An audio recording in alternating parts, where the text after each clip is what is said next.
प्रसन्नं ज्ञानस्वरूपं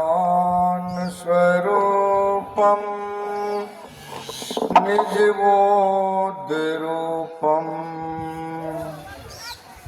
योगीन्द्रमीड्यं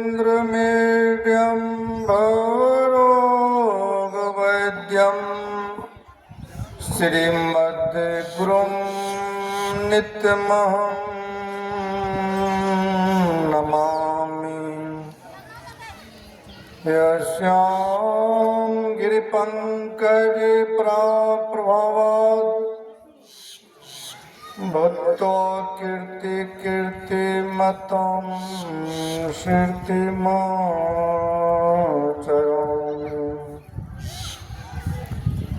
तं सद्गुरुं सतत सर्वसुखं सद्गिर्यं वन्दे सदा विमल बोधघनं विचित्रं वन्दो गुरुपदकञ्ज कृपा सिन्धु नररूपहरि महामोहतम पुंज जासु वचन रविकर निकर। मेरा मुझ में कुछ नहीं, जो कुछ है गुरु तो तेरा तुझको सौंपता क्या लागत है गुरुमोह। अव्यक्त रूप में मंचासीन गुरुदेव भगवान के श्री युगल चरणों में ये दास का सशत नमन एवं व्यक्त रूप में मानव जीवन का सबसे बड़ा महत्वपूर्ण कर्म सत्संग। मानव जीवन का सबसे बड़ा श्रेष्ठ कर्म करने हेतु धन खेता ग्राम के पावन धरती सुरेश बाबू के पावन धरती पर पुत्र के नाम भरत मिथुन सुरेश बाबू के 100 परिवार मिलकर यह सत्संग का आयोजन करा रहे हैं। भरत और मिथुन, भरत बाबू और मिथुन बाबू के माताजी और पिताजी 100 परिवार मिलकर यह सत्संग का आयोजन घरवास नवनिर्मित घर के ढलैया के अवसर पर यह सत्संग करा रहे हैं। बड़ा पुण्य की बात है। होना चाहिए कि घरवास के शुभ नवनिर्मित ढलैया के अवसर पर यह सत्संग होना चाहिए कि भगवान इन घर में रहने वालों को सुखी और संपन्न से जीवन व्यतीत करे। इसी हेतु यह सत्संग का आयोजन करा रहे हैं। और इस सत्संग सभा में उपस्थित धर्म प्रेमी हमारे बुजुर्ग सत्संगी भीखो बाबू हैं, कुलदीप बाबू मास्टर साहब हैं, रघुनंदन बाबू मास्टर साहब हैं, नवीन बाबू अध्यक्ष साहब हैं, और जितने भी बुजुर्ग हैं जिनका नाम नहीं जानते हैं, सबों के श्री चरणों में मैं सत बार नमन करता हूँ। और सत्संग सभा में उपस्थित आदरणीय माताओं,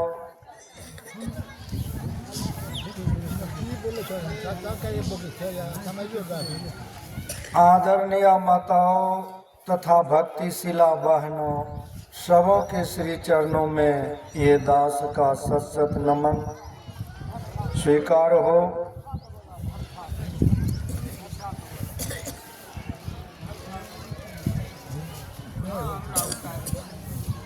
गप का बंद करो ना।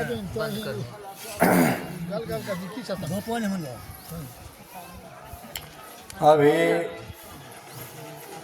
हम सब लोग अपराह्नकालीन सत्संग में गोस्वामी तुलसीदास जी द्वारा रचित पुस्तक रामचरितमानस से के 6ठम सोपान लंका कांड से पाठ का प्रतिपाद विषय श्रवण कर रहे थे, धर्म रथ के संबंध।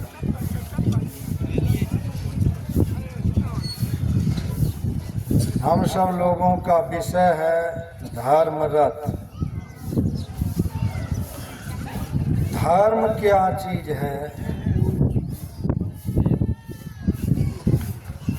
धर्म क्या चीज है? वह धर्म क्या चीज है? आज आप लोग धर्म के संबंध में सुनेंगे। विषय है धर्म रथ, और धर्म रथ के संबंध में संवाद है भक्त विभीषण और भगवान श्री राम का। भक्त और भगवान के बीच का संवाद है, बड़ा विलक्षण संवाद है, बड़ा ही सुंदर संवाद है। भक्त और भगवान के बीच का संवाद आप लोग बढ़िया से सुनेंगे तब समझ में आए, गप सप करके सुनेंगे तब तो जय सिया राम। हम ही तोड़ के सुनेंगे तो याद रहेगा, आउन कर सुनेंगे, आरती के बाद घर जाएंगे, बेटा पुतहु पूछेंगे, सब भूल जाएंगे।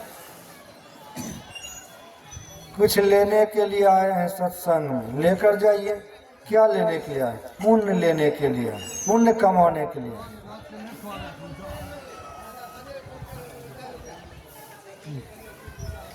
तो हम लोगों का विषय है धर्म रथ। धर्म रथ के संबंध में संवाद है भगवान श्री राम और भक्त विभीषण जी का। भक्त और भगवान के बीच संवाद चल रहा है। क्या संवाद चल रहा है? कि भगवान श्री राम के धर्म पत्नी जगत जननी जगदम्बा सीता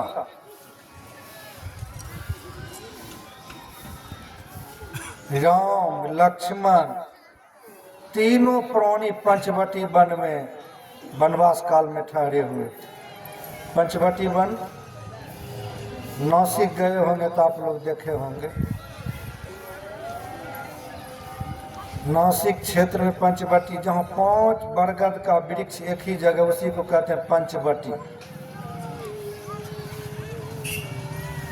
लंका कांड किसे कहते हैं? भगवान राम के साथ लंका में जो जो कांड हुआ उसी को लंका कांड कहते हैं।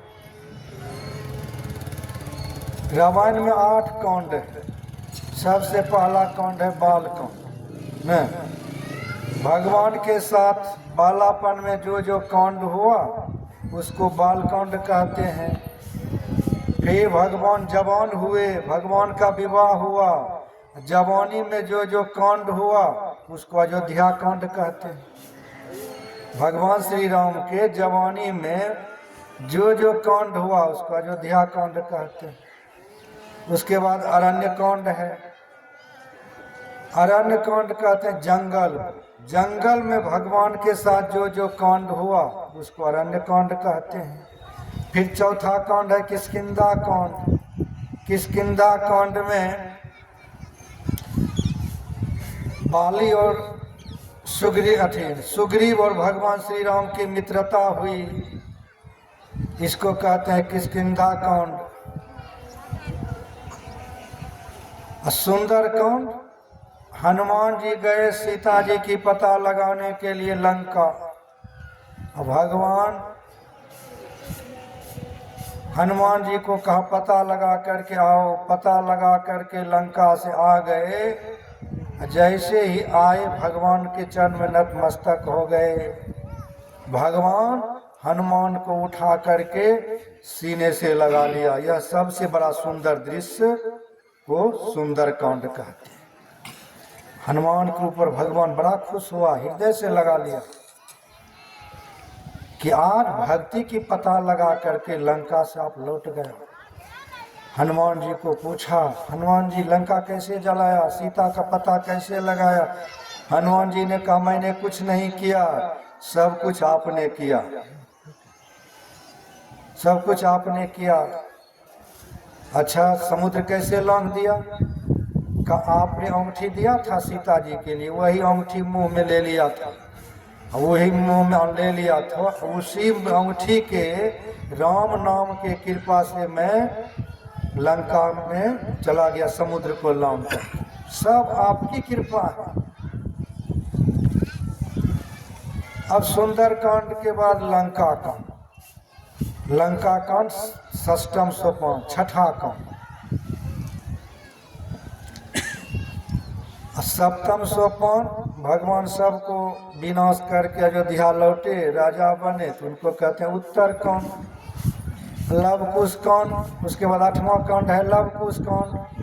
तो भगवान को अपने बेटा लव कुश के साथ जो कांड हुआ, लव कुश के साथ कांड हुआ था, भगवान को घोड़ा छोड़ा था, घोड़ा पकड़ लिया था।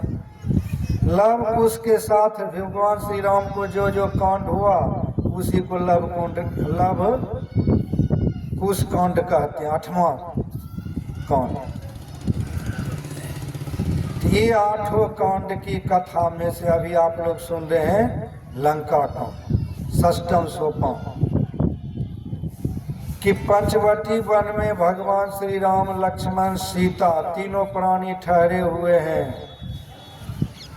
रावण साधु का वेश बनाकर, यही साधु का वेश देख लीजिए, इसी साधु के वेश में रावण सीता जी का हरण कर लिया। लंका जाकर अशोक वाटिका के अशोक वृक्ष के नीचे रखा, इसी साधु के भेष में। सीता जी का हरण कर लिया।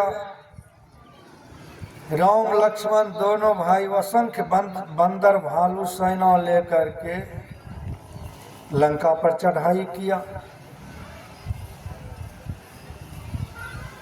बंदर भालू असंख्य सेना लेकर राम लक्ष्मण लंका पर चढ़ाई किया। रावण युद्ध करने के लिए तैयार हो गया भगवान से। रावण अस्त्र शस्त्र से सुसज्जित होकर रथ में बैठ गया और रण क्षेत्र में भगवान से युद्ध करने चल दिया। भगवान श्री राम भी रण क्षेत्र के तरफ रावण से युद्ध करने के लिए चले जा रहे हैं। विभीषण देख करके घबरा गया। विभीषण भगवान से पूछने लगा, हे स्वामी,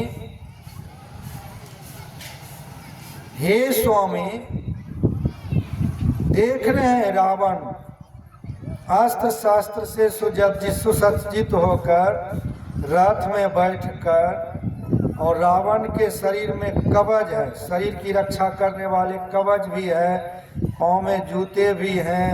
रावण रथ पर बैठ कर के आया है रण क्षेत्र में, लेकिन आपके पैर में न तो जूते हैं और न तो शरीर की रक्षा करने वाले शरीर में कवच है,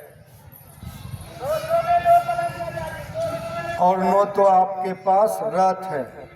नो रथ है, नो जूता है और नो कवच है। आप पैदल युद्ध करने के लिए रावण से जा रहे हैं। आप कैसे रावण को जीत पाएंगे? रावण बहुत बड़ा वीर योद्धा है। हे स्वामी, आप कैसे रावण को युद्ध में जीत पाएंगे? कैसे रावण को मारेंगे? कैसे पाप का विनाश होगा? मैं तो अधीर्य हो रहा हूं। तब भगवान ने कहा, धैर्य दिलाया विभीषण को। सुनहु सखा कह कृपा निधाना, सुनहु सखा कह कृपा निधाना, जे ही जय होय सो सिय नंदन आना। कृपा निधान भगवान कहने लगा, हे विभीषण, जिस रथ से विजय होता है रण क्षेत्र में जिस रथ से विजय होता है वह रथ रावण के पास नहीं है। वह विजय रथ मेरे पास है। उसी विजय रथ का नाम है धर्म रथ। वही धर्म रथ मेरे पास है। हे विभीषण, जो धर्म रथ मेरे पास है वह धर्म रथ रावण के पास नहीं है। मेरे पास धर्म रथ है। सखा धर्म रथ अस रथ जाके, सखा धर्म अस रथ जाके, जीतन कहनो कतहूं रिपुता के। हे सखा, जिनके पास यह धर्म रूपी रथ है उनको संसार में जीतने वाला कोई शत्रु पैदा नहीं हुआ है, अनो तो पैदा होगा। जिनके पास यह धर्म रूपी रथ है उनको जीतने वाला संसार में कोई शत्रु पैदा नहीं हुआ है, अनो तो होगा। वही धर्म रथ मेरे पास है। और हे सखा विभीषण, मेरे पास जो धर्म रथ है, इस धर्म रथ में इतनी शक्ति है, इस धर्म रथ में इतनी शक्ति है, रावण कुंभकर्ण कौन पूछे। रावण कुंभकर्ण जैसे जैसे करोड़ों शत्रु को चटनी के तरह मसल कर बर्बाद कर देने की शक्ति इस धर्म रथ में है। करोड़ों करोड़ों शत्रु को चटनी के तरह मसल डालने की शक्ति इस धर्म रथ में है। वही धर्म रथ मेरे पास है। और जिनके पास यह धर्म रथ है उनका विजय निश्चित है। हे विभीषण, उनका विजय निश्चित है। और हे सखा विभीषण, सुनो, जो धर्म रूपी रथ मेरे पास है उस धर्म रूपी रथ पर बैठा नहीं जाता है, बल्कि हृदय रूपी सिंहासन पर धर्म रूपी रथ को बैठाया जाता है। धर्म को आप लोग कहाँ बैठाते हैं? हृदय में। यही भगवान कह रहे हैं कि धर्म रूपी रथ जो मेरे पास है उस धर्म रूपी रथ पर बैठा नहीं जाता है, बल्कि हृदय रूपी सिंहासन पर बैठाया जाता है। हृदय रूपी सिंहासन पर धर्म रूपी रथ को बैठाया जाता है। वही धर्म रथ मेरे पास है। और इस धर्म रूपी रथ के दो पहिया सौरज धीरज तेहि रथ चाका, सौरज धीरज तेहि रथ चाका, सत्यशील दृढ़ ध्वजा पताका। कहा, हे सखा विभीषण, जो धर्म रूपी रथ मेरे पास है, इस धर्म रूपी रथ के दो पहिया सौरज और धीरज, एक पहिया सौरज और दूसरा पहिया धीरज। इस धर्म रूपी रथ के दो पहिया हैं सौरज और धीरज। सौरज का अर्थ होता है सूर, वीर। अब सूर किसे कहते हैं, वीर किसे कहते हैं? सूरवीर उसी को कहते हैं जो धर्म की मर्यादा का पालन करते हुए धर्म करते हैं, उसी को कहते हैं वीर, सच्चा वीर, सच्चा साधु।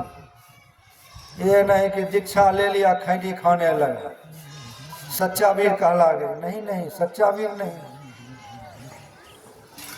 दीक्षा ले लिए बीड़ी पीने लगा, सच्चा वीर नहीं। हील डोल नहीं करने वाला, यहाँ कुछ बोल दिया, दो चार डेग पहुंचने के बाद कुछ और बोल दिया, इसको वीर नहीं कहते हैं। सच्चा सूर इसको नहीं कहते हैं। भगवान श्री राम कहते हैं, हे सखा, जो पांचों पापों का परित्याग कर दिया है, झूठ नहीं बोलते हैं, चोरी नहीं करते हैं, हिंसा नहीं करते, व्यभिचारी नहीं बोलते हैं, उनको सच्चा साधु कहते हैं, सच्चा वीर कहते हैं। वही धर्म रूपी रथ का पहला पहिया है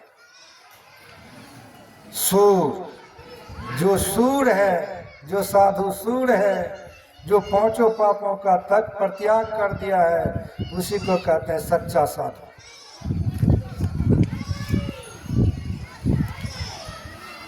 ये नहीं कि चुटकी भर खैनी के लिए झूठ बोल दिया, उसको सच्चा सूर कहते हैं। ढक्कन भर शराब के लिए झूठ बोल गया, आपका धर्म नष्ट हो गया। मुर्गा खा लिया, धर्म नष्ट हो गया। धर्म रूपी रथ टूट टूट करके नष्ट हो गया। दीक्षा लेकर गुटखा खाने लगा, आपका धर्म रूपी रथ टूट टूट करके नष्ट नाबूद हो गया। भगवान कहते हैं, हे सखा, उसको सूर नहीं कहते हैं, उसको वीर नहीं कहते हैं।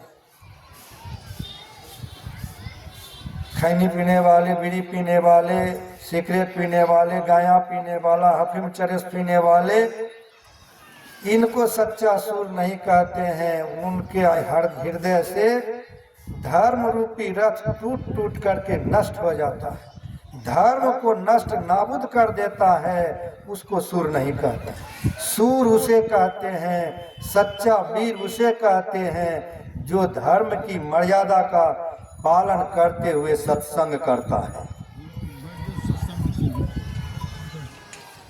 उसी को सच्चा साधु, सच्चा वीर कहते हैं। धर्म रूपी रथ के यही पहला पहिया है, क्या है? सुरता, सूर या वीर। अच्छा, दूसरा पहिया भगवान कह रहे हैं, दूसरा पहिया धीरज, सौरज धीरज तेहि रथ चाका। रथ के पहिया, सौरज के समय समझ गए आप लोग कि सौरज का अर्थ होता है सूरवीर। सूरवीर वही है जो सच्चा साधु है। धर्म रूपी रथ के पहला पहिया सूर, वीर, सब एक ही चीज है। और दूसरा पहिया धीरज, धैर्य। धीरज का अर्थ होता है धैर्य। अब धैर्य किसको कहते हैं? धैर्य कहते हैं, आप सत्संगी हैं, दीक्षा ले लिए हैं, किसी प्रकार का शरीर में रोग हो गया, डॉक्टर के पास गए, डॉक्टर बता दिया अंडा खाइए तो बीमारी दूर हो जाएगा, टीबी खत्म हो जाएगा। आप धैर्य खो दिया, अंडा खा लिया तो धैर्य खो गए। जैसे ही धैर्य खोया कि आपका धर्म रूपी रथ टूट टूट करके नष्ट नाबूद हो गया, धर्म नष्ट हो गए। लो, सब दिन से किया कराया काम नष्ट हो गया। धैर्य रहा नहीं, डॉक्टर बता दिया अंडा खा लो आपका टीबी ठीक हो जाएंगे, खा लिए। धैर्य रहा नहीं, गुरु महाराज पर भरोसा रहा नहीं, खा लिए, आपके रथ का पहिया टूट गया। और रथ का पहिया ही टूट गया तो रथ चलेंगे कैसे? हैं? सौरज धीरज दोनों पहिया रथ का टूट गए तो रथ चलेगा कैसे? रथ तब चलेगा नहीं। अब रथ वहीं टूट टूट करके वहीं रह गए, धर्म नष्ट हो गया। इसी को धर्म रूपी रथ के दूसरा पहिया कहते हैं धीरज। धैर्य रखिए, कोई बात नहीं, गुरु महाराज पर भरोसा रखिए, धैर्य रखिए, दवाई दारू कीजिए, गुरु महाराज पर भरोसा कीजिए, जाप कीजिए, सब दुख समाप्त हो जाएंगे। सौरज धीरज ते ही रथ चाका, सत्यशील दृढ़ ध्वजा पताका। अब भगवान श्री राम कह रहे हैं, हे विभीषण जी, इस धर्म रूपी रथ के ध्वजा, खंभा भी होता है रथ में, नहीं होता, ध्वजा खंभा सत्य, सत्य रूपी ध्वजा है, मजबूत ध्वजा। इस धर्म रूपी रथ के मजबूत ध्वजा सत्य है, सत्यता है। जो सत्य का पालन करते हैं, सत्य पर चलते हैं, उसी के धर्म रूपी रथ का मजबूत ध्वजा है। यदि सत्य पर नहीं चलेंगे तो वह ध्वजा टूट टूट करके गिर जाएंगे। धर्म रूपी रथ के ध्वजा है सत्य। सत्य को बचा करके रखना है, तब आपका धर्म रूपी रथ चलेंगे रथ। और झंडा गिर जाएगा, फिर रथ वहीं रख जाएगा। भगवान कहते हैं सत्य,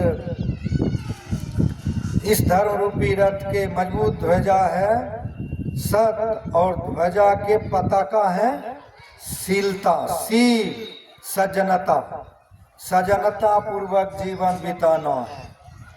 फूट फाट करके जीवन नहीं बिताना है, उठा पटक बेईमानी शैतानी करके जीवन नहीं बिताना है। भगवान कह रहे हैं शीलता सज्जनता से जीवन बिताना है।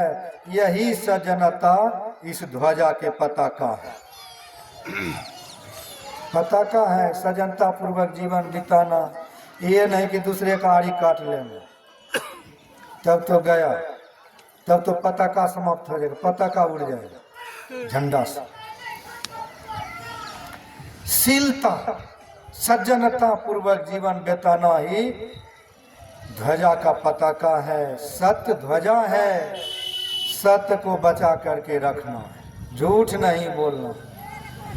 झूठ के संबंध में मैं जब प्रवचन करता हूँ तो झूठ के संबंध बहुत माता लोग आकर के बोलती है, बाबा बाबा, हाँ बोलिए माता लोग। बाबा झूठ नहीं बोलेंगे तो बेटा पुतो तिजोरी का चाबी छीन लेंगे, इसीलिए झूठ बोलना पड़ता है। मैं कहता हूँ एक बार झूठ बोलने का परिणाम युधिष्ठिर जी को नरक मिला था। हाँ, युधिष्ठिर जी को। और रोज दिन बोलेंगे आप 2-4 बार तो कितना दिन नरक में रहना पड़ेगा। इसीलिए हमारे गुरु महाराज जी का झूठ को त्याग करके सत्संग करो। तो चलिए विषय की तरफ। तो सत्य को बचा करके रखना है, सत्य को बचा कर रखेंगे तो सब कुछ मिलेगा। जो चाहेंगे सब मिलेगा, जो सुख चाहेंगे वही सुख मिलेगा। सुख ही सुख है सत्य में। अब राजा हरिश्चंद्र सत्य को बचाने के लिए अपने बेटा को बेच दिया, पत्नी को बेच दिया, अपने आप को बिक गए। किस लिए? सत्य की रक्षा करने के लिए, सत्य को बचाने के लिए। धर्मो रक्षति रक्षिता, आप धर्म की रक्षा करेंगे, आपकी रक्षा धर्म करेंगे। राजा हरिश्चंद्र सत्य को बचाने के लिए सबको बेच दिया, राजपाट दान कर दिया। थोड़ी सी कथा भी सुन लीजिए, सत्य को कैसे बचाए राजा हरिश्चंद्र। स्वर्ग के राजा आप लोग जानते हैं, है ना, इंद्र। स्वर्ग के राजा इंद्र भगवान, देवता, सभी देवी देवता के राजा इंद्र भगवान। इंद्र भगवान के रंग महल में नाच गान हो रहा था। इंद्र भगवान देख रहा था, देवता लोग भी नाच गान देख रहे थे। नाच गान देख ही रहे थे, उसी सिलसिला में इंद्र भगवान के महामंत्री अंदर गया। इंद्र भगवान को कहा, इंद्रदेव, हे भगवान, कहाँ पृथ्वी में सारे प्रजा सुखी संपन्न है, आज किसी प्रकार का किसी को दिक्कत नहीं है। अच्छा ठीक है, बैठ जाइए। महामंत्री बैठ गए। थोड़ी देर के बाद द्वारपाल आए। द्वारपाल आकर के इंद्र भगवान को कहा, भगवान भगवान कहाँ? वशिष्ठ जी आए हैं दरवाजे पर, आपसे दर्शन करने आए।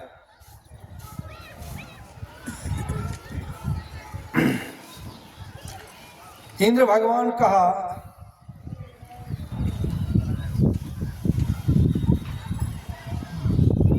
आदर पूर्वक ले आई।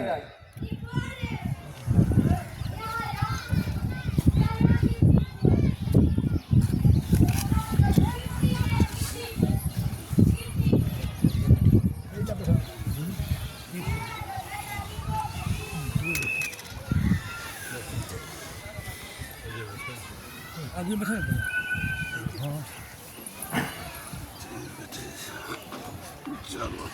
श्री सदगुरु पीछे से कसर रह गया, माता लोग कसर भी ससर जाए तो बढ़िया हो जाएंगे। श्री सदगुरु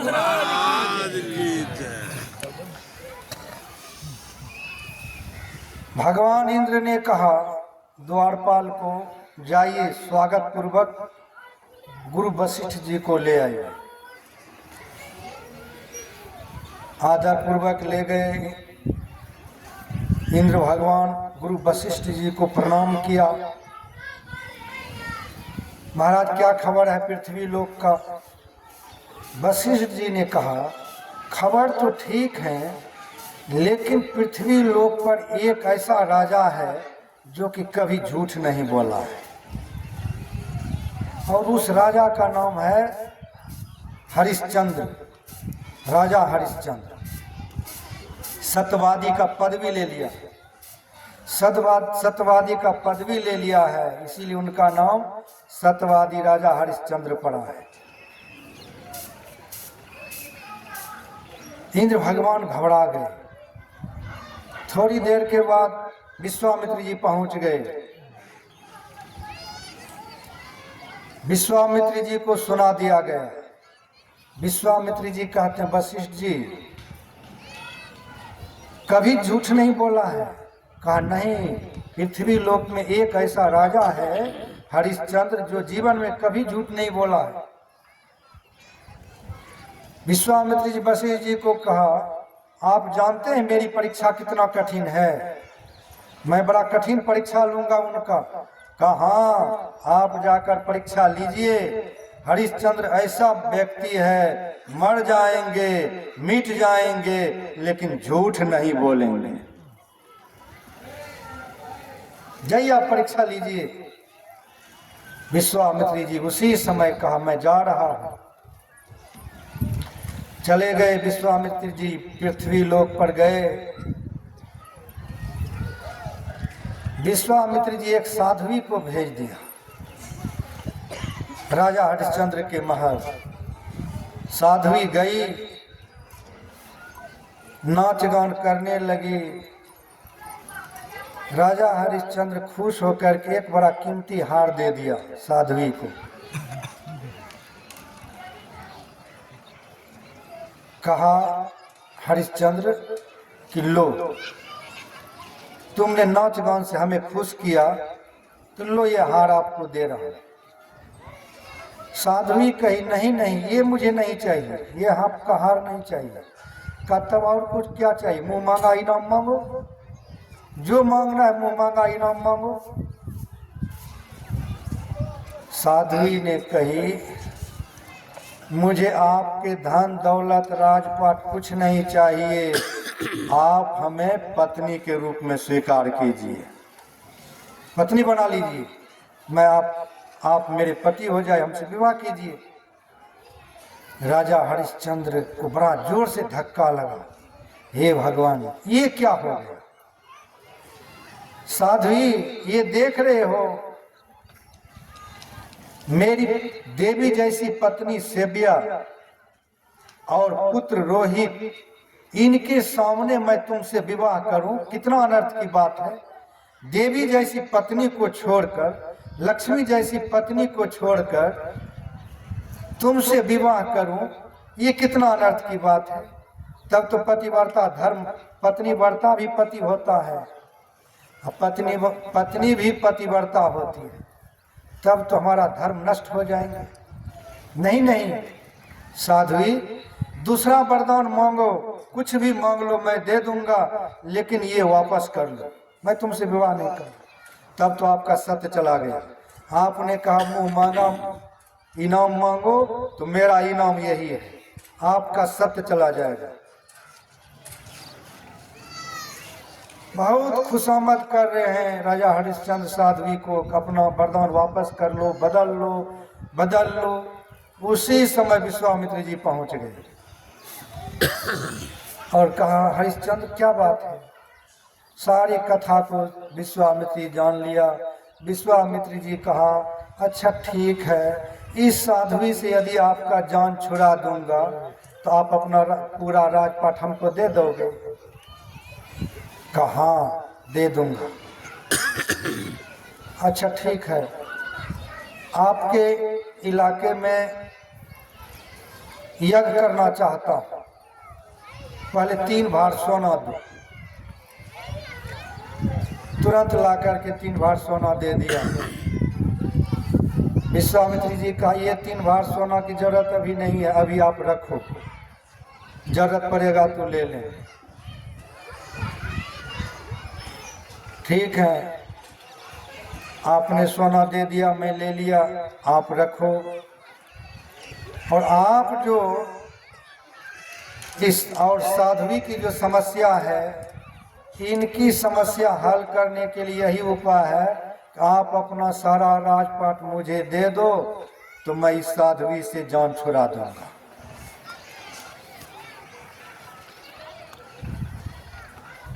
राजा हरिश्चंद्र विश्वामित्र जी को कहा हे मुनि, मैं आपको अपना सारा राजपाट समर्पण कर दिया, दे दिया, लेकिन इस साध्वी से जान छुड़ा दी। विश्वामित्र जी को दे दिया। विश्वामित्र साध्वी को कहा अपना वरदान वापस करो। कहा मैं वापस कर लिया, अब कुछ नहीं चाहिए। साध्वी चली गई। अब विश्वामित्र जी कहने लगा राजा हरिश्चंद्र को, हरिश्चंद्र जब आपने सब कुछ हमें दे ही दिया, सारा राजपाट तुम हमें दे ही दिया, तब तुम्हारा बचा क्या यहाँ पर? का कुछ नहीं। का जब कुछ ही नहीं बचा तो राजशाही पोशाक उतारो। राजशाही पोशाक उतार दिए। रानी सेव्या को कहा आप भी राजशाही पोशाक उतारो, वह भी उतार दिया। कहा पुराने कपड़े पहनो, पुराने कपड़े पहन लिया। रोहित को कहा उतारो, रोहित को उतरवा दिया। पुराने कपड़े तीनों प्राणी को पहना दिया। कहा जब आपका कुछ रहा ही नहीं यहाँ पर, तब आप तीनों प्राणी मेरे इलाके से बाहर हो जाओ। बाहर हो जाओ। तीनों प्राणी बाहर होने लगा। राजा हरिश्चंद्र, सेविया, रोहित बाहर होने लगा तो विश्वामित्र जी कहा 3 भार सोना तो बाकी रह गया। महाराज दे तो रहा था, अरे अब तो वह सब कुछ मेरा दान कर ही दिया, अब तुम्हारे पास वह सोना तो रहा नहीं, वह तो मेरा हो गया। सब राजपाट दान किया, धन दौलत तो सोना भी उसके साथ चला आया, अब तो वो सोना आपका है नहीं, अलग से सोना दान करो। हरिश्चंद्र कहते हैं, हे मुनिवर 1 महीना का समय दो। कहा नहीं 1 महीना का समय नहीं, बहुत जल्द पूरा करो, नहीं तो तुम्हारे सत्य नष्ट हो जाएंगे। राजा हरिश्चंद्र ने कहा, अच्छा ठीक है, आप मेरे साथ दूत दे दो, मैं चलते फिरते 3 भार सोना आपके दूत को दे दूंगा। राजा हरिश्चंद्र तीनों प्राणी चले, दूत भी चले। भूखे प्यासे आज हरिश्चंद्र तीनों प्राणी जा रहे हैं। पहुँचते पहुँचते घनघोर जंगल में पहुँच गया। भूख प्यास से परेशान होने लगा। राजा हरिश्चंद्र की आंखों से आंसू बहने लगा और भगवान से प्रार्थना करने लगा, हे विधाता, क्या आपकी लीला है? आपकी क्या लीला है? एक राजा को भिखारी बना दिया, अब भिखारी को राजा बना दिया, फकीर को, साधु को राजा बना दिया और राजा को भिखारी बना दिया। भूख प्यास से न तो अन्न मिल रहा है न तो जल मिल रहा है। उसी समय दूत कहते हैं, अरे 3 भार सोना देना है तो जल्दी दो, नहीं तो मैं जा रहा हूँ, भूख प्यास से हम भी तड़प रहे हैं। हरिश्चंद्र ने कहा, चलो थोड़ी दूर बाकी है काशी नगर, अब काशी पहुँचने ही वाले हैं, वहीं पर मेला लगा हुआ है, वहीं चलो। दूत को कहा चले। वहीं काशी नगर में मेला लगा हुआ था, काशी गए होंगे तो आप लोग देखे होंगे। काशी में मेला लगा हुआ था। उसी मेला में मंच पर हरिश्चंद्र चढ़ गए और माइक लेकर अनाउंस कर दिया कि 3 भार सोना में मैं अपने पुत्र रोहित को बेच रहा हूँ। मैं अपने पुत्र को 3 भार सोना में बेच रहा हूँ। जो खरीदार हैं 3 भार सोना लेकर आइए और मेरे पुत्रों को लेकर जाइए। हरिश्चंद्र उतर गया। मंच से नीचे जैसे ही उतरा, एक सेठ पहुंच गया। हरिश्चंद्र को एकांत में ले जाकर के कहा, अरे आपने कहा पुत्र बेचने की बात, मैं पुत्र का खरीदार नहीं हूँ। कहा किनका खरीदार हो? कहा मैं आपके पत्नी को खरीदने आया और पत्नी का कीमत 2 भार सोना दूंगा, इससे ज्यादा नहीं दूंगा। उस समय विधाता से राजा हरिश्चंद्र रो रो करके कहने लगा, हे विधाता, ये कैसी लीला है आपकी? बेच रहा था पुत्र को, खरीदार आ गया पत्नी का, पत्नी का खरीदार आ गया। हे भगवान, इस पृथ्वी लोक में कोई ऐसा इंसान होगा जो अपने पत्नी को बेचकर कर्जा तोड़ा होगा? है इस धरती पर कोई? हरिश्चंद्र कहे, विधाता ये क्या लीला है? मैं अब बेच तो रहा था, पुत्र को पत्नी का ग्राहक चला आया, अब हम क्या करें? सेविया कहती है, हे पतिदेव, सत्य धर्म को बचाने के लिए पति पुत्र पत्नी किसी को नहीं देखना है, आप मुझे बेच दो, मैं बिक जाऊंगी। हरिश्चंद्र कहा, सेठ जी खरीद लीजिए और 2 भार तो भार सोना में तो पत्नी को बेच रहा हूँ, लेकिन एक भार सोना मेरा पुत्र का भी दे दो, पुत्र भी खरीद लो, दोनों माँ बेटा एक जगह रहेगा। सेठ जी कहा नहीं नहीं, यदि पुत्र को बेच रहे हो तो पुत्र का आधा भार दूंगा। ये दोनों मिला के कितना हो गया? 2.5 भार का 2.5 भार सोना में पत्नी पुत्र दोनों, बस अब बेचना है तो बेचो, नहीं तो मैं जा। अच्छा ठीक है ले जाइए।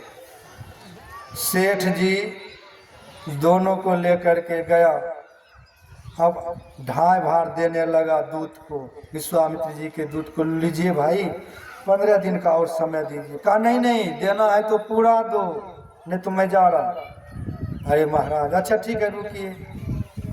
फिर उसी मंच पर चढ़ गए राजा हरिश्चंद्र। कहा हे सभा के लोगों, आधा भार सोना में मैं बिक रहा हूँ, यदि कोई मेरा खरीदार है तो आधा भार सोना लेकर आइए और मुझे खरीद कर ले जाइए। मंच पर जैसे ही उतरा शाही जल्लाद कालू डोम आ गया। का ये लो आधा भार सोना, लेकिन एक शर्त है कि मैं जो काम कहूँगा वही काम करना होगा। क्या काम करवाएंगे? कहा मेरा काम है कि श्मशान घाट में आपको रहना है, श्मशान घाट में ड्यूटी करना है, और 1 रुपया लिए बिना किसी भी मुर्दा को जलाने के लिए नहीं देना है। 1 रुपया लेकर के अग्नि देना है और उनको जलाने के लिए देना है। जब तक 1 रुपया नहीं देंगे जलाने का इजाजत नहीं देंगे, चाहे कुछ भी हो जाए। 1 रुपया लेना है। हरिश्चंद्र ने कहा स्वीकार है आपका काम। आधा भार सोना दिया, 3 भार सोना देकर दूत को कहा महाराज आप जाइए। चले गए, विश्वामित्र जी को 3 भार सोना दे दिया। इधर हरिश्चंद्र श्मशान घाट में ड्यूटी करने लगा, इधर सेविया और रोहित दोनों सेठ के यहाँ ड्यूटी करने लगा। एक दिन सेठ की पत्नी शीलावती ने रोहित को कहा रोहित बाग से फूल ले आओ, पूजा करूंगी। बाग से गए रोहित फूल लाने के लिए।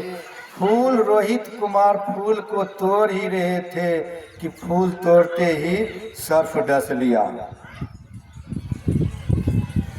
सर्फ डस लिया, वहीं छटपटा करके रोहित कुमार का जीवन अंत हो गया। उसी बाग में माली रहता था, उसके बेटे का नाम रामू था। रामू दौड़ करके गया सेविया को कह माँ आपके पुत्र को सर्फ डस लिया, आपके पुत्र संसार से चला गया।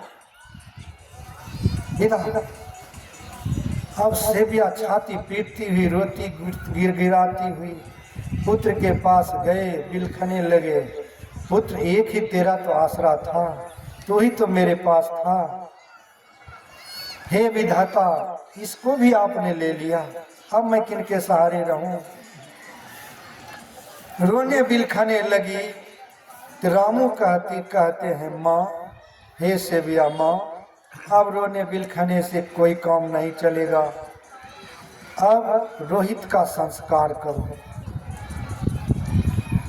कहा कुछ पैसे ले आओ सेठानी से। सेठानी के यहाँ गए। सेठानी रामू को कहा 1 रुपया भी नहीं देना है, पहले काम करेगी कि रुपया लेगी? काम किया नहीं, रुपया लेने के लिए तैयार हो गई। जाओ उस कुलाछन को कहना बेटा को वहीं रहने दे, लेकिन मेरा पहले काम करे। सेठानी की बात सुनकर सेविया सोच लिया अब तो इससे काम चलेगा नहीं। सेविया रोहित को कंधे पर लेकर के चला श्मशान। श्मशान जैसे ही पहुंचे तो कहाँ पहुंच गए? किसके पास पहुंच गए? हरिश्चंद्र के पास। हाँ, हरिश्चंद्र के पास पहुंच गए। वहाँ पर हरिश्चंद्र पहरा दे रहे हैं। वहीं पहुंच गए।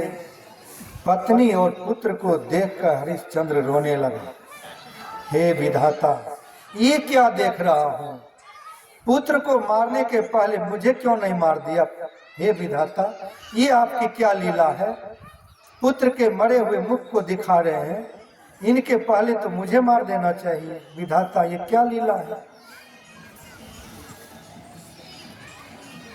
सेव्या कहती है, पतिदेव, आप पुत्र का मुख नहीं देखिए, पत्नी का मुख नहीं देखिए, आप अपने सत्य धर्म को देखिए, सत्य को बचाइए और इनका संस्कार कीजिए।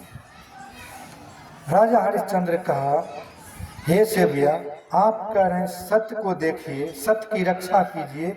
सत्य की रक्षा करेंगे तब तो 1 रुपया लिए बिना रोहित का संस्कार नहीं करने देंगे। रोहित का संस्कार नहीं होगा। 1 रुपया लाओ तो रोहित का संस्कार करो। सेव्या कहती है, हे पतिदेव, 1 छद्दी भी मेरे पास नहीं है, क्या करूं? ये धर्म संकट है, अब मैं क्या करूं? हरिश्चंद्र ने कहा, सेव्या, सत्य को बचाने के लिए आप जाओ, भीख मांग करके लाओ, 1 रुपया मुझे दो, तब अपने पुत्र का संस्कार करो। भीख मांग करके लाओ। आज सेव्या जा रहे गांव की तरफ भीख मांगने के लिए। जैसे भीख मांगने के लिए जा रहे हैं कि रास्ते में एक बच्चा मरा पड़ा था, उसी में अड़ गया। अड़ करके सेव्या उसी बालक, मरे हुए बालक के ऊपर गिर गए। 2-4 आदमी देख लिया, पास पहुंच गया। सेव्या को कहती है, चुड़ैल, तुमने इसको मार दिया, इस बच्चे का खूनी है तुम। सेव्या कही, नहीं, इस बच्चे का खूनी मैं नहीं। कहा, चलो मैं राजा के पास ले चलता हूँ। उसी गांव के राजा के पास ले गए सेव्या को और मुर्दा को, दोनों का। ये हत्यारिन है, इनकी हत्या किया है। अंधे नगरी चौपट राजा, टकेसर खाजा, टकेसर भाजा। अंधा राजा जिस गांव के हैं, उस राजा को तो ज्ञान होता ही नहीं है, क्या उचित है क्या अनुचित है। राजा भी कह दिया कि खून का बदला खून, खून का बदला खून, इनका गला कटवा करके लाओ। सेव्या का इनकी गला कटवा करके लाओ। शाही अच्छा श्मशान घाट में राजा हरिश्चंद्र जल्लाद से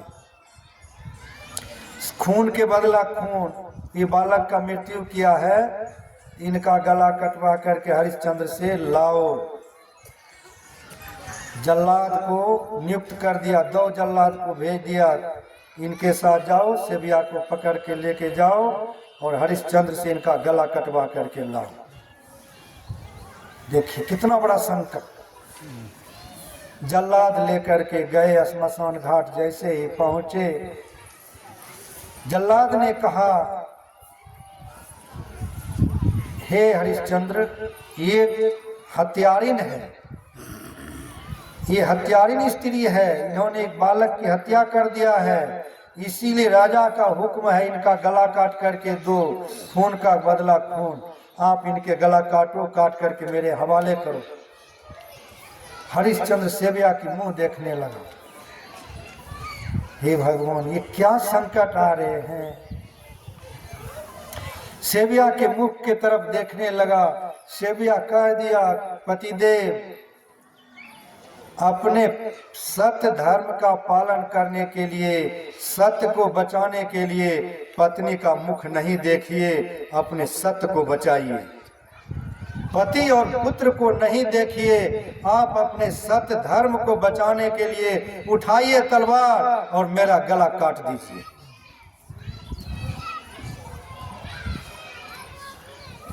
आज हरिश्चंद्र मयान से तलवार निकाला, सत्य धर्म को बचाने के लिए, गला काटने के लिए सेव्या की तैयार हो गए। जैसे ही तैयार हुआ, हे भगवान, बिजली तड़कने लगा आकाश में, बादल गरजने लगा, पृथ्वी से स्वर्ग लोक तक हिलने लगा। विश्वामित्र जी पहुंच गया। विश्वामित्र जी उसी समय, रुको हरिश्चंद्र, रुको, रुको हरिश्चंद्र, रुको। हरिश्चंद्र का तलवार रुक गया। विश्वामित्र जी पहुंच गया। विश्वामित्र जी का हरिश्चंद्र, आपने सत्य की परीक्षा में सफल हो गया। श्री सद्गुरु आज की जय। आपकी परीक्षा ले रहा था, आज आपने परीक्षा में पास हो गया, सफल हो गया, सत्य को बचा लिया। हे हरिश्चंद्र, आज दिन से तुम्हारा नाम सत्यवादी राजा हरिश्चंद्र होगा। सत्यवादी हरिश्चंद्र, यही सत्य है धर्म रूपी रथ के पहिया ध्वजा। यही सत्य रूपी ध्वजा, धर्म रूपी रथ के ध्वजा सत्य हैं। सत्यशील दृढ़ ध्वजा पताका, और पताका क्या है? सजनता, शीलता। सत्य रूपी ध्वजा के पताका है शीलता, सजनता, मतलब सजनता पूर्वक जीवन बिताना। साधु लोगों को कहते हैं, सत्संगी लोगों को भगवान श्री राम कहते हैं, हे विभीषण, साधु का स्वभाव सज्जनता होना चाहिए, कूट फाट करने वाला नहीं, उठा पटक बेईमानी शैतानी करने वाला, इसको सजनता नहीं कहते, इसको शीलता नहीं कहते हैं। साधु का जीवन, साधु का स्वभाव एकदम सज्जनता वाला होना चाहिए, तब धर्म रूपी झंडा आपका फहरेगा। यदि सजनता नहीं रहा, आपके हृदय में धर्म रूपी रथ है, आपका धर्म रूपी रथ टूट टूट करके नष्ट नाबूद हो जाएगा। इसी को कहते हैं धर्म रूपी रथ। ध्वजा है ध्वजा है सत्य, पताका है सजनता। अब इस धर्म रूपी रथ चलेंगे कैसे? रथ में घोड़ा भी लगता है। इस धर्म रूपी रथ को खींचने वाला चार घोड़ा कौन कौन से हैं? नवीन बाबू किताब देखना है। बल विवेक दम परहित घोड़े, बल विवेक दम परहित घोड़े। भगवान श्री राम कहते हैं, हे विभीषण जी, इस धर्म रूपी रथ को खींचने वाला चार घोड़ा है। सबसे पहला घोड़ा है बल। धर्म रूपी रथ को खींचने वाला घोड़ा बलशाली होना चाहिए, सार्जन बाबू के तरफ, तब न रथ खींचेंगे। और कमजोर घोड़ा होगा तब, कमजोर घोड़ा होगा तो गड्ढा में गिरा देगा, गड्ढा में रथ को लेके चला जाएगा। तो भगवान श्री राम कहते हैं, हे विभीषण जी, इस धर्म रूपी रथ को खींचने वाला घोड़ा बलवान होना चाहिए, मजबूत घोड़ा। मजबूत नहीं रहेगा, कमजोर होगा तो किधर लेके चला जाएगा पता नहीं। धर्म रूपी रथ के पहला घोड़ा बल और दूसरा घोड़ा विवेक। धर्म रूपी रथ को खींचने वाला घोड़ा विवेकवान होना चाहिए, ज्ञानवान, ज्ञानवान होना चाहिए, पागल नहीं। घोड़ा पागल रहेगा तो यह रथ चलेगा ही नहीं। विवेक कहते हैं ज्ञान को। अज्ञान कैसे होगा? तुलसीदास जी कहा है, बिनु सत्संग विवेक न होई, राम कृपा बिनु सुलभ न सोई। जब तक सत्संग नहीं सुनेंगे और सत्संग में नहीं बैठेंगे, ज्ञान होगा नहीं। जब तक सत्संग में नहीं बैठेंगे, साधु के मुख से वचन नहीं सुनेंगे, संत वचन नहीं सुनेंगे, तब तक ज्ञान होगा भी। साधु के वचन सुनेंगे, संत वचन सुनेंगे, ज्ञान होगा। साधु के वचन सुनने से कौन सा ज्ञान होगा? जिस ज्ञान से जीव का परम कल्याण हो जाता है। जिस ज्ञान से आपका परम कल्याण होता है वही ज्ञान साधु का वचन है। संत वचन में वह शक्ति है जिस ज्ञान से जीव का परम कल्याण हो जाता है।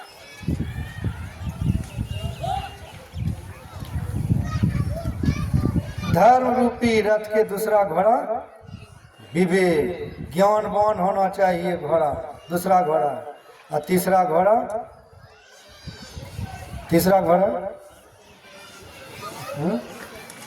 दम, बल विवेक दम पर हित घोड़े, चार घोड़ा। दम, भगवान श्री राम कहते हैं, हे विभीषण जी सुनो, रावण जैसे वीर शत्रु को, रण में वीर प्राप्त करते हैं रावण, बड़े बड़े रणवीर हैं, बहुत बड़ा पराक्रमी योद्धा है। रावण जैसे पराक्रमी योद्धा को जीतने के लिए धर्म रूपी रथ का तीसरा घोड़ा कैसा होना चाहिए? दम्बाज घोड़ा नहीं रहेगा तब रावण को जीत पाएंगे? नहीं जीत पाएंगे।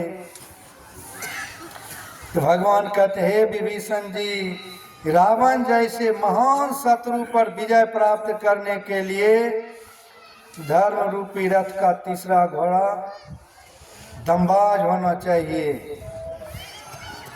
तब रावण जैसे शत्रु को जीत पाएंगे।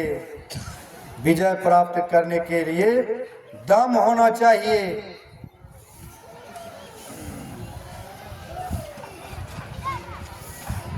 और हे विभीषण जी, ये तीसरा घोड़ा आप लोग सुने, चौथा घोड़ा इस धर्म रूपी रथ को खींचने वाला परहित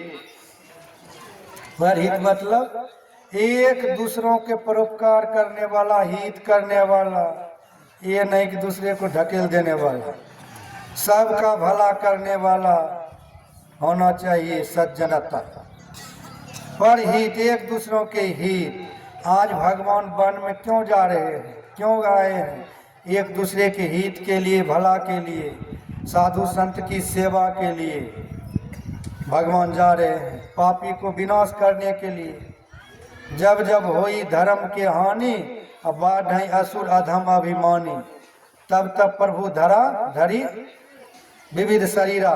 जब जब इस धरती पर पाप बढ़ता है तो भगवान शरीर बदल बदल करके इस धरती पर अवतार लेता है, पाप के विनाश करने के लिए और धर्म की स्थापना करने के लिए धरती पर भगवान का अवतार होता है। आज भगवान एक दूसरे के हित करने के लिए जा रहे हैं, पापियों के विनाश करने के लिए जा रहे हैं। भगवान ने कहा चौथा घोड़ा धर्म रूपी रथ के पर ही एक दूसरों का परोपकार करने वाला घोड़ा होना चाहिए। ये नहीं कि सबका लत मर्दन कर दे वह घोड़ा नहीं चाहिए। सबको मर्दन करने वाला घोड़ा होना चाहिए, हित करने वाला सब। और दुश्मन को कुचलने वाला घोड़ा, दुश्मन को कुचलने वाला घोड़ा, असाधु को बचाने वाला घोड़ा, परहित घोड़ा। ये चार घोड़ा धर्म रूपी रथ के हैं। फिर भगवान कह रहे हैं चार घोड़ा के विषय में तो सुन लिया, अब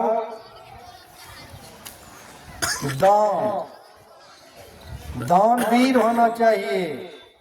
धर्म रूपी रथ को चलाने वाला जो आदमी होगा वह दानी होना चाहिए, दाता होना चाहिए। दान फरसा है, उस आदमी को संतोष रखना चाहिए। संतोष तलवार है और ईश्वर की भक्ति उनके पास हो। ईश्वर की भक्ति धर्म रूपी रथ के सारथी हैं। और ज्ञान बर्छी है, अनुभव ज्ञान धनुष है, कठोर धनुष। ये सब से सुसज्जित है धर्म रूपी रथ में, ये सब लगा हुआ है। हे विभीषण जी, जिन महान पुरुष को ऐसा धर्म रूपी रथ है, जिनके पास ऐसा धर्म रूपी रथ है, उन महारथी को संसार में जीतने वाला कोई भी शत्रु पैदा नहीं हुआ है। वही धर्म रथ मेरे पास है। जिनके पास ऐसा धर्म रथ है, उनको जीतने वाला संसार में कोई शत्रु पैदा नहीं हुआ, न तो होगा। वही धर्म रथ मेरे पास है। जिनके पास यह धर्म रथ है, हे विभीषण जी, जिनके पास ऐसा धर्म रूपी रथ है, उस महारथी का रण क्षेत्र में विजय निश्चित रूप से होगा। विजय निश्चित होगा। अब विभीषण जी का शंका मिट गया। अब विभीषण जी का शंका पूरा भगवान ने मिटा दिया कि जिनके पास में ऐसा धर्म रूपी रथ है, उनका विजय निश्चित है। अब शंका मिट गया विभीषण का। विभीषण जी ने भगवान को प्रणाम किया। भगवान रण क्षेत्र में चल दिया। आज लंका कांड आप लोग सुन रहे हैं। भक्त और भगवान के संवाद को सुन रहे हैं। भक्त कौन है? भक्त विभीषण, भगवान श्री राम। भक्त और भगवान के बीच का संवाद, बड़ा ही विलक्षण संवाद को सुन रहे हैं आप लोग। गपने कीजिए मत लो। अच्छा, एक बार बोल दीजिए, श्री सदगुरु महाराज जी। हाँ, एक बात वहाँ पर जब बोली है कि पहुँचने की कहै छै विश्वामित्र कल के, तो वहाँ पर जो है वशिष्ठ जी की कल के पहले कि 16,000 जो आपने जो तपस्या की है वो आपको देना पड़ेगा। किनको? हरिश्चंद्र को। और तो वहाँ वापस कर लगे वो अपन जो फल है 16,000 के। 16,000 के फल वापस कर लके चल के अपन किनका? हरिश्चंद्र का कहल रही। और बाद अपने रहे फिर राज वापस करके जाइए, राजा बनिए आप। राजपाट वापस हो गेले। जी हाँ, फिर राजे बनले। राजे उ तऽ खैर हमें नहीं जाने छियै। उ फल उल दे जाने अपने बहुत होइ छै। हमें का पेड़ का महत्व नहीं है। समय जो है सारी का किताब राजा कहूँ तो स्वर्ग लोक के राजा बना दिलखिन राजा हरिश्चंद्र। किताब चलती थी नहीं बना अपन लोग का। रोहित का राजा बने। ने स्वर्ग का राजा ने हरिश्चंद्र को विश्वामित्र जी कहा, आप सत्य की परीक्षा में पास हो गए। अब आपके बेटा को भी जिंदा कर दिया, राजपाट को भी वापस कर दिया। अब आप जाइए, राजा बन के राज सुख कीजिए। हाँ, फिर राजा बन गए राज सुख करने।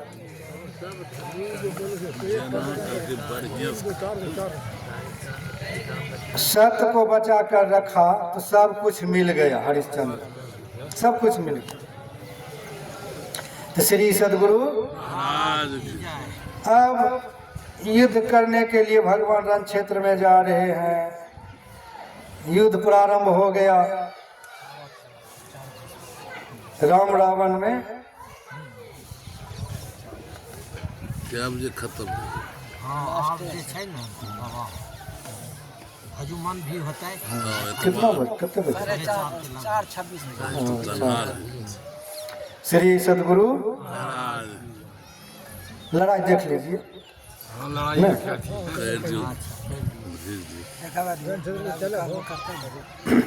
शॉर्ट में भी दी। हाँ, लड़ाई प्रारंभ हो गया। राम रावण चलिए, युद्ध प्रारंभ हो गया। भगवान श्री राम परेशान हो गए। भगवान श्री राम ने विभीषण जी को कहा, विभीषण जी, पापी रावण का गला काट रहा हूँ फिर जुट जाता है। पापी रावण का गला काट रहा हूँ फिर जुट रहा है, क्या बात है? मैं व्याकुल हो रहा हूँ इनका गला काटते काटते।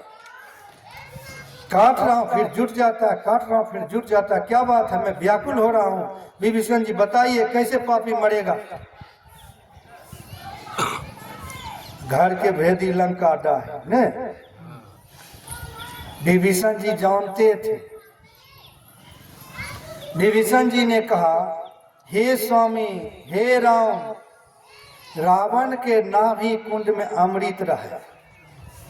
नाभि में अमृत है, इसलिए नाभि में बाण मारिए, तब ये पापी मरेगा।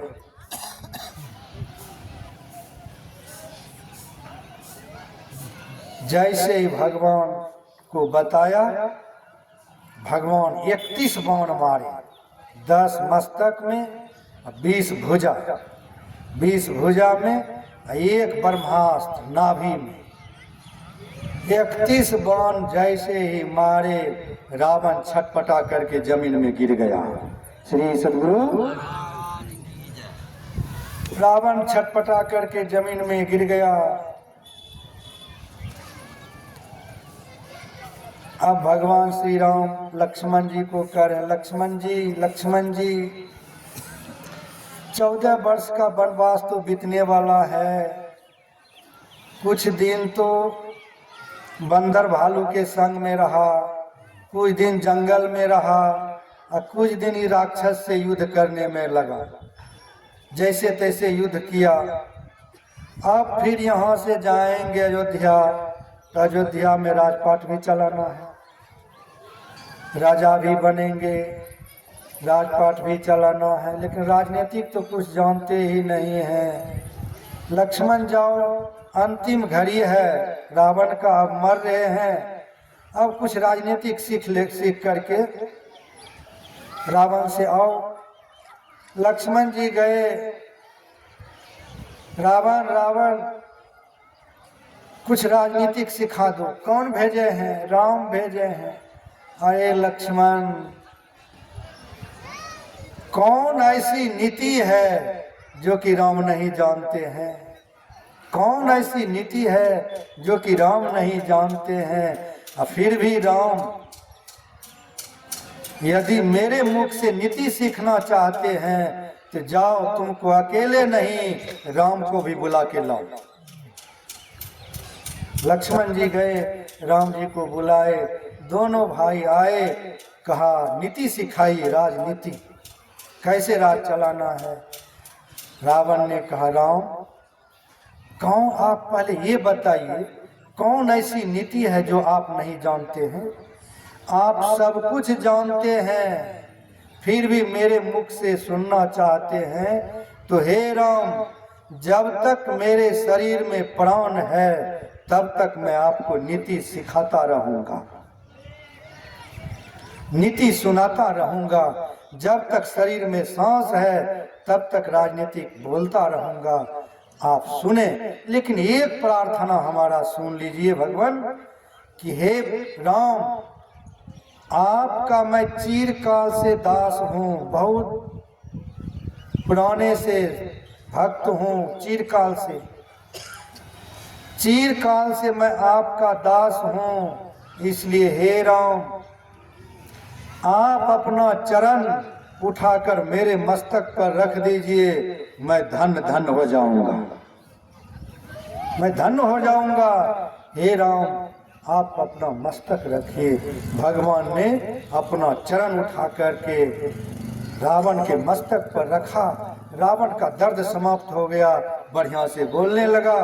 कहा, हे राम सुनो, नीति मैं सुना रहा, राजनीति बता रहा हूँ, सुनो कि शुभ काम सबसे पहले करना चाहिए, पहला नीति। और दूसरा नीति, वो अशुभ काम को टाल देना चाहिए, यानी टालते टालते उनको टाल ही देना चाहिए, और शुभ काम को बहुत जल्दी कर लेना चाहिए। कथा और विस्तार पर बताओ। रावण कहने लगा, इसके चक्कर में मैं पड़ा हूं। का क्या चक्कर था आपके पास? कहा, मैंने एक बार रथ पर बैठकर गया स्वर्ग घूमने के लिए, स्वर्ग घूमने के लिए गया। जब स्वर्ग को देखकर लौट के आ रहा था तो पापी प्राणी को नरक की तरफ मैं गया, स्वर्ग की तरफ से नरक की तरफ गया। जैसे ही नरक की तरफ गया, जमदूत पापी प्राणी को पाप के अग्नि में सता रहा था,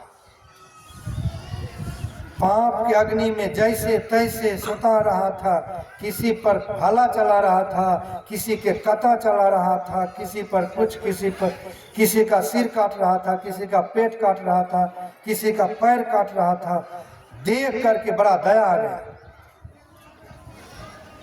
देख करके बड़ा दया आ गया। उसी समय मैं निश्चय कर लिया कि पृथ्वी से स्वर्ग तक मैं सीढ़ी लगा दूंगा। पापी पुण्यात्मा सब जो सत्संग करेंगे वह भी, और जो सत्संग नहीं करेंगे सब सीढ़ी पर चढ़ चढ़ करके स्वर्ग में सुख करेंगे। यही मैं सोचा था। रावण कहा, राम मैं तो यही सोचा था, प्रतिज्ञा कर लिया था कि पृथ्वी से लेकर स्वर्ग तक सीढ़ी लगा दूंगा, पापी पुण्यात्मा सब सुख करें। काहे के लिए कथा चलेगा उनके सिर पर। उठा पटक बेईमानी शैतानी करेंगे वह भी सुख करेंगे स्वर्ग में। अच्छा, वो काम तो मैंने किया नहीं, उस काम को तो मैंने किया नहीं। और दूसरा काम यह सोचा था कि हमारा लंका लवण समुद्र के अंदर है। लवण मतलब नमकीन पानी के अंदर हमारा लंका बीच में है। समुद्र के बीच में चारों तरफ नमकीन पानी है। मैंने सोचा था नमकीन पानी को उलेच कर फेंक करके और मीठा जल भर देंगे उस जगह। ये तो शुभ काम सोचा था, लेकिन महाराज ये दो शुभ काम तो मैं कर नहीं सका। ये पहले करना चाहिए। ये दोनों काम शुभ था, ये दोनों शुभ काम तो कर नहीं सका। वो अशुभ काम करके अभी पछता रहा हूँ। हे राम, आपके धर्म पत्नी जगत जननी जगदम्बा का हरण करके मैंने अपने कुल खानदान का विनाश कर दिया और खुद को मैं विनाश हो करके जा रहा हूँ। 1 लाख पुत्र 1.25 लाख नाती उनके घर में बड़े न दिया बाती। आज दिया जलाने वाले भी रावण के घर में कोई नहीं रहा। देख लीजिए दुष्कर्म का परिणाम। सोने का महल रुपए की छाया, उनको भी छोड़ चले लंका के राजा। छोड़ करके आज लंका के राजा जा रहे हैं। भगवान को कहा, प्रणाम किया, अपने शरीर का त्याग कर दिया। शरीर का त्याग कर दिया।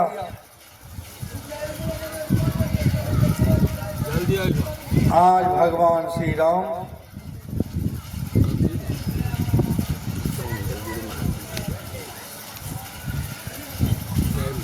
हाँ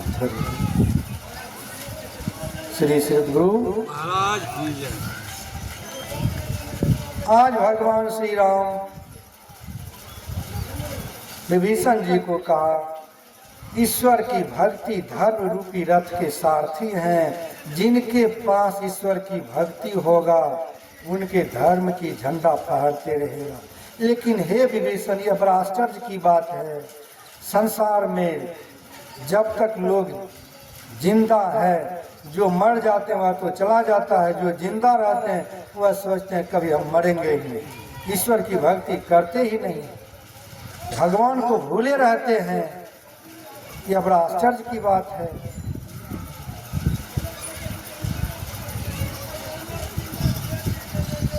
इसी आश्चर्य के विषय में थोड़ी सी एक कथा है, उनको सुना करके मैं अब समाप्त कर दूँ। आप लोगों को भी ठंडा का मौसम है, आप लोगों को भी घर जाना है। 5 भाई पांडव थे, द्रौपदी थी जंगल में। और 5 भाई पांडव द्रौपदी के पास ब्राह्मण लोग रहते थे। और ब्राह्मण लोग रहते थे। उसी समय एक मृग आया और ब्राह्मण लोग के अग्नि मंथन काठ लेकर भाग गए। जिस अग्नि की उत्पत्ति होता तो वही काठ लेकर भाग गया। 5 भाई पांडव दौड़ते हुए उनके पीछे चला, लेकिन मृग पकड़ने नहीं दिया। मृग तो भाग ही गया। 5 भाई भूख प्यास से परेशान हो गया। युधिष्ठिर जी महाराज ने सहदेव को कहा, सहदेव पानी प्यास लगा, जा पानी लेके आओ। ढूंढने के लिए गया। कुछ दूर बाद एक तालाब मिला। उसी तालाब के नीचे एक वृक्ष था। उस वृक्ष पर धर्मराज बगुला के रूप में पड़ा था। सहदेव जैसे ही तालाब के किनारे पहुंचे, तालाब के किनारे पानी पीने के लिए जैसे ही चाहा कि बोगला के रूप में धर्मराज कहते हैं, रुको, इस तालाब का मालिक मैं हूँ, बिना इजाजत लिए हुए पियोगे जिंदा नहीं जाओगे। सहदेव जबरदस्ती किया, वहीं भुलट गया, मर गया। कुछ देर हुआ तो नकुल को भेज दिया, कुछ देर हुआ अर्जुन को भेज दिया, भीम को भेज दिया, फिर अंत में युधिष्ठिर जी गया।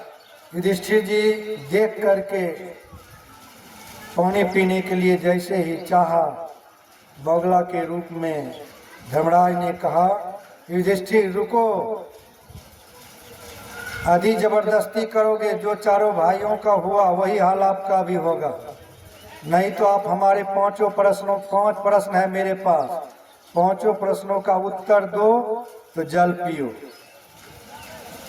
महाराज क्या उत्तर है आपका? कहा सबसे पहला उत्तर है, पृथ्वी से भारी क्या होता है बताइए, पृथ्वी क्या चीज से भारी होता है? युधिष्ठिर जी ने कहा पृथ्वी पाप से भारी होता है, जब पाप बढ़ जाता है पृथ्वी भारी हो जाता है। दूसरा प्रश्न, जल से पतला क्या होता है? कहा जल से पतला ज्ञान होता है। फिर तीसरा प्रश्न पूछा, माता पिता दोनों में से किसका भार ज्यादा होता है? कहा माता पिता में से माता का भार पिता से 100 गुना ज्यादा होता है। फिर चौथा प्रश्न, कहा सबसे बड़ा आश्चर्य की बात क्या होता है? तो कहा सबसे आश्चर्य की बात होता है आदमी जब तक जिंदा रहता है अहंकार और अभिमान में पड़ा रहता है, ईश्वर की भक्ति को भूल जाता है, यही सबसे बड़ा आश्चर्य की बात है। और पांचवा प्रश्न धर्मराज ने कहा काजल से काला क्या होता है? युधिष्ठिर जी ने महाराज ने कहा काजल से काला कलंक होता है। ये पांचों प्रश्नों का उत्तर देते ही धर्मराज बड़ा खुश हुआ, बोगला के रूप को छोड़ करके धर्मराज के रूप में प्रकट हो गया। धर्मराज के रूप में प्रकट हो गया। कहा युधिष्ठिर जी आपके प्रश्न उत्तर दे दिया, आपसे मैं बहुत खुश हूँ, इसलिए आपसे मैं निवेदन कर रहा हूँ, ये चार भाई तुम्हारा मरा पड़ा है, चारों भाई में से किसी एक को जिंदा करके ले जाओ। किसको जिंदा करना चाहते हो करके ले जाओ। तो उन्होंने युधिष्ठिर जी ने कहा महाराज सबसे पहले नकुल को जिंदा कर दिया। नकुल को जिंदा कर दिया। नकुल को जिंदा करके धर्मराज पूछा युधिष्ठिर जी आप अपने सगा भाई को जिंदा नहीं करके, भीम अर्जुन को सगा भाई को जिंदा नहीं करके नकुल को क्यों जिंदा किया? महाराज युधिष्ठिर जी ने कहा हे धर्मराज, मेरे पिताजी पांडव को 2 पत्नी, एक माद्री और दूसरा कुंती, दोनों माँ मेरे लिए प्रिय थे। जितना प्रिय कुंती उतना ही मेरे लिए माद्री। तो एक मैं कुंती का पुत्र जिंदा हूँ, मेरे हृदय में यही हुआ, एक तो कुंती का पुत्र जिंदा हो, दूसरा माद्री का पुत्र जिंदा हो तो 2 भाई हो जाएगा। एक माद्री एक कुंती, 2 माता का पुत्र तो इस संसार में रहेंगे। सुनकर धर्मराज बड़ा खुश हुआ। युधिष्ठिर जी वाह, आप बड़ा विशाल हृदय के हो, आपके लिए दूसरों के लिए हित करने का कितना आपके हृदय में जगह है, दूसरे की भलाई करने की कितना आपके हृदय विशाल है। युधिष्ठिर जी मैं आपके ऊपर बड़ा प्रसन्न हुआ, इसलिए लो सब भाई को मैं जिंदा कर देता हूँ, सारे भाई को लेकर के जाओ, आप राज करो। श्री सद्गुरु सबको जिंदा कर दिया, सब चले गए। यही सबसे आश्चर्य की बात भगवान श्री राम कह रहे हैं विभीषण जी को, हे विभीषण जी सबसे बड़ा आश्चर्य की बात यही है आदमी जिंदा जब तक रहता है, सब तो नहीं, सब तो सत्संग कर ही रहे आप लोग, लेकिन बहुत आधा से अधिक आदमी नहीं, आधा से अधिक आदमी सोचते हैं मैं तो मरूंगा ही नहीं, भगवान को भूले रहते हैं, सत्संग भजन को भूले रहते हैं। यही सबसे बड़ा आश्चर्य की बात है। आश्चर्य में रहेंगे, बहुत बड़ी दुर्गति होगी। सत्संग को पकड़ेंगे तो आपकी सदगति होगी। प्रेम से बोलिए। यही मैं थोड़ा सा सत्संग आप लोगों को धर्म रूपी रथ के संबंध में सुनाया। किनकर घर का ये? दोहल माई किनकर घर? सुरेश बाबू। सुरेश बाबू। सुरेश बाबू कौन है? सुरेश बाबू उसी का घर है। उसी का घर है नहीं सत्संग पंडाल में नहीं है। धर्म पत्नी होगी। हाँ, सुरेश बाबू की धर्म पत्नी है। हाँ है।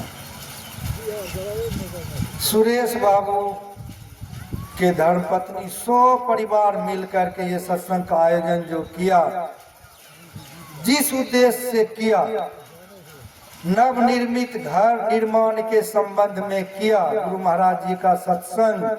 तो मैं गुरु महाराज जी से निवेदन करता हूँ, हे गुरु महाराज, जिस उद्देश्य से ये माता जी सुरेश बाबू के धर्मपत्नी जिस उद्देश्य से यह सत्संग करवाया, उनका मनोकामना आप पूर्ण करने की कृपा करेंगे श्री सद्गुरु।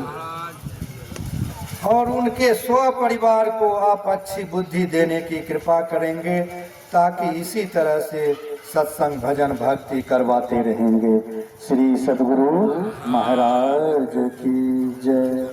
यही मैं थोड़ा सा सत्संग सुनाया। अब मैं अपनी वाणी को विराम दे रहा हूँ। आप सभी धर्म प्रेमियों को प्रणाम कर रहा हूँ। इति श्री। ओम शांति, ओम शांति। जय गुरु।